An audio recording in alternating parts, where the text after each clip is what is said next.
Ben, tu sais, en 2015, quand Valérie Pécresse est venue me chercher pour être en politique, alors que je n'étais pas du tout, j'étais société civile. Elle a fait un sitting dans mon restaurant à la Case de Babette à Moule pour me convaincre de venir en politique parce qu'on a besoin de personnalités comme moi. Évidemment, je répondais aux critères parce que je suis femme, noire, animatrice de télévision, connue, et en plus, entrer en politique, ça ferait certainement un plus. Mais là, ça a duré quand même 2 ans parce que je ne voulais pas tête baissée rentrer dans la politique. D'autant que j'ai eu un mari qui était politique et il cumulait des postes comme sénateur, président, à l'époque c'était conseil général, et puis maire, ça faisait beaucoup et je ne le voyais pas beaucoup, j'étais jeune, je me suis dit si c'est ça la politique, ça ne m'intéresse pas. Donc finalement elle a été tellement convaincante, je l'ai suivie. Et je l'ai suivie avec beaucoup de cœur parce que j'ai vu en elle à l'époque une femme convaincante, une femme déterminée. Et moi, j'aime les femmes qui sont déterminées, qui sont convaincantes. Seulement une fois, pendant les élections, elle était tout le temps collée à moi. Les élections, en 2015, le mot d'ordre, c'était qu'il ne fallait rien faire sans Babette. Il fallait se déplacer partout avec Babette. J'étais le porte-drapeau de Valérie Pécresse. Quand j'ai été élue, la première chose qu'elle a faite, elle n'a pas respecté ses promesses. Je devais être vice-présidente de la gastronomie. Finalement, je me suis retrouvée en préfiguration de la cité de la gastronomie qui était une coquille vide.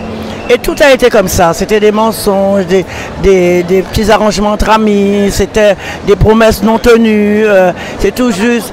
Et moi, je raconte tout ça par le menu dans mon livre, parce que j'estime qu'on doit avoir une certaine loyauté quand on rentre en politique. On ne doit pas rentrer en politique uniquement pour avoir un titre, uniquement pour faire une place. C'est pas ça qui m'a convaincu de rentrer en politique. Entrer en politique, c'est faire des choses, c'est donner le don de soi pour les autres. C'est comme ça que je voyais la politique. Pas ce que j'ai vu dans mes yeux, et tout ce que j'ai vu de mes yeux, je l'ai transcrit sous ce livre pour que les gens, avant d'aller mettre un bulletin dans l'urne, ils sauront pour qui ils votent. Parce que quand on voit les personnalités respectables avec le sourire et tout ça, mais quand on gratte derrière et qu'on regarde, c'est des véritables démons. C'est pas une belle image. Donc là, on a la foire de Paris, voilà.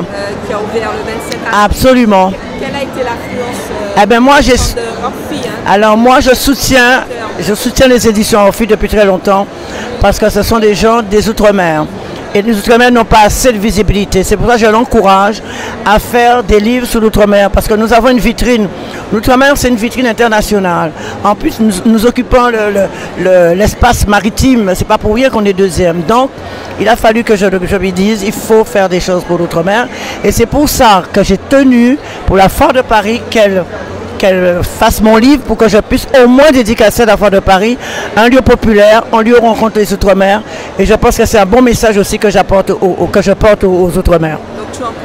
J'encourage toute la communauté à venir déjà prendre leur livre pour mieux connaître leur territoire. Parce que tu sais qu'on a beau être des Outre-mer, mais il y a des territoires qu'on ne connaît pas. Et quand tu viens chez Orphy pour acheter un bouquin, eh ben, tu as tout. Tu as les 9 territoires qui sont représentés. Et puis en plus, il y a Babette qui apporte sa touche de cuisine. Qui valorise la cuisine créole. Voilà.